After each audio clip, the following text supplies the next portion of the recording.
ride in the car, or make us a casserole, or offer a hand if we needed one. But to those in need, these gestures are huge and deeply appreciated. So thank you for being here. Thank you for loving Dad, and thank you for loving us. So I have thought about what to write all week, especially trying to think of a message worthy of one's father. And the truth is, in my mind, Dad is too large and too influential and too powerful to describe. So many of you knew him as a brother, a cousin, a friend, a teacher, a mentor, or a colleague. But only 2 of us knew him as a father. And as his friends and family, I know you were fortunate enough to experience the warm light of his attention. But when, Dad was paying direct attention to you, and it wasn't always the case because he was definitely one of the most scattered people on the planet, but when he was paying direct attention, it was like you were the only person in the world, and you could really be yourself, and that you were an amazing work in progress, full of potential, and that anything was possible, and everything was joyous. So to be his daughter was to live in that warm circle of light, and to be fed by it every day. So, because everyone loves a list, and I love a list, there are a few things Dad taught me that I think are a wonderful reminder for any of us on any occasion. I've already mentioned them, and they're relatively simple, but I find it can be hardest to hold on to the simple lessons during times of complexity and strife, and so I'd like to return to them in honor of Dad. First, be yourself. Sometime after Mom died, Kirsten bought Dad a pair of gray swishy track pants with a red racing stripe down the side and zip-off legs. If any of you have pants like this, I'm so sorry, but to offend you, they are awful. You hear him coming from the other side of the house.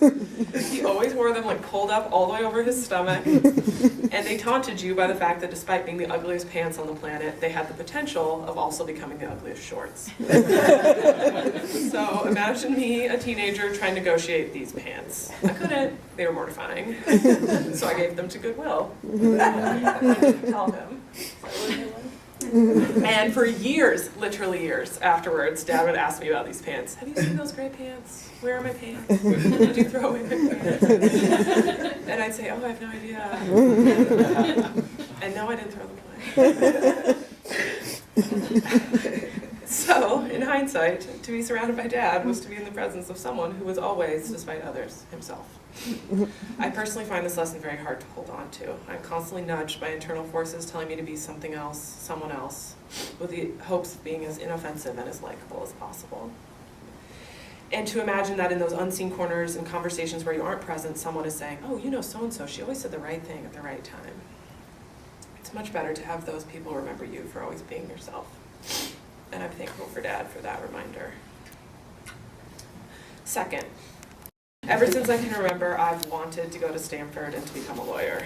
It was so ingrained that I didn't even know where it came from. And I would work and take school so seriously and study until I made it to Stanford. And now, as many of you know, I am a lawyer. But I remember my first quarter or so at Stanford, and I got a B or a B minus. And I never got a B or a B minus in my life, which I know sounds crazy, but I was really such a serious kid. And I called Dad sobbing, thinking he was going to be so disappointed. And not only was he not disappointed, but he was thrilled. He said, B minus is great. So if anyone forgets the forest for the trees, it's me. But it always took one phone call and one conversation with Dad to remind me what the priorities are. And Dad never forgot to turn around and reach through those doors he'd come through to bring others with him and teach them the same lessons that he had learned. He brought Aunt Jean to the United States after he arrived. My first nanny was a Dominican woman. Before his stroke, he was trying to develop a way for U.S. Dominicans to use their human capital to help their home country. To be with Dad was to be pushed to your potential, but always to remember that the journey is the reward. Third, education is everything. Absolutely everyone who knows Dad knew his passion for education. He was a teacher at 15, a student, a professor, a dean of a graduate school, and the co-founder of a business school. He described his own education as his mom and aunt saying, boy, go to school, go to school, go to school, go to school. He tried to read every book in his hometown library. When he moved to the United States, he brought one suitcase of clothes and one suitcase of books. His love of learning was not merely infectious, it was endemic. Was to know him was to learn from him and to be inspired to learn and teach. In fact, most of you in this crowd have that same love. I see so many people here who spend their lives being mentors and teachers to others.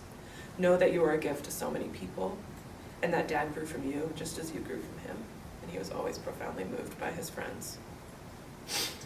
So be yourself, live up to your potential, but love your progress. Education is everything, and finally, anything is possible, and most things are joyous. I could say a million things about this. Dad was the eternal optimist. He saw life as a series of possibilities on the backs of disappointments. As the story of his undergraduate major should tell you, you honestly never know where life will take you, but you might as well get on board and give it a try. When I was 5, he bought Kirsten and I dream jars to put our aspirations in. He always wanted us to think into the future and think of what we wanted our lives to become. I said that I wanted to be a mermaid, and he said, put things that can really happen. Less than a year after his 2005 stroke, we were cleaning out the garage on our Bainbridge house, and Dad said, you know, I think I'd like to be a rock star. At the time, I remember thinking, yeah, right. And then I thought, well, it's Dad, so anything is possible. I was fortunate enough to spend this summer living in Oregon while studying for the bar exam. I would drive to visit Dad in Portland a few times a week, and we would sit outside his assisted living home and watch the cars drive by.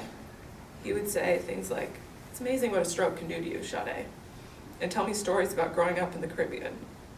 He would also say things like, you should always have 2 newspapers wherever you go. To this day, he's still the best read person I've ever met. So even in his last months, he still marveled at the world, where he had traveled and where it had taken him. He talked to me this summer about writing a book about the Caribbean slave trade, like 8 years after his stroke, and he still wanted to write a book. And all this marveling and optimism didn't come from someone who had a charmed life. Dad had his share of tragedy. He never knew his dad. His wife died and left him with 2 daughters. His father-in-law didn't even come to his wedding because he was Black. But Dad never let those experiences define him. Never did I hear him complain about his life. He was at times sad, introspective, and reflective, but he never cast blame or created animosity. To Dad, a door closing was 10 windows opening. And in that spirit, I'll close with another big thank you. Thank you to Dad. Upon his passing, we've been introduced to a family 1,000,000 times bigger than I would have ever imagined. I've literally discovered hundreds of aunts, cousins, and uncles that we never knew existed all around the world. We've been covered in a blanket of kindness, so heavy and warm, and I feel so blessed. I will also say, crudely, that this sucks. I will miss Dad every day for the rest of my life, but I wouldn't trade 1 minute with him for anyone else on earth. So thank you, Dad, and thank you all for being here.